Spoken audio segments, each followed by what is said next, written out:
Njeriu që arrin majat nuk është më i talentuari, por ai që vazhdon të ngjitet edhe kur forcat janë shtëruar, sepse ai e di që përpara çdo suksesi qëndron një betejë e heshtur me vetveten.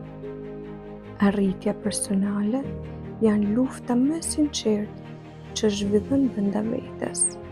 Të ngrihesh kur askush nuk të duar troket, të punosh në heshtje kur të tjerët nuk besojnë në ty, të mos heqësh dorë edhe kur shpirti të duket i lodhur. Kjo është forca e vërtetë.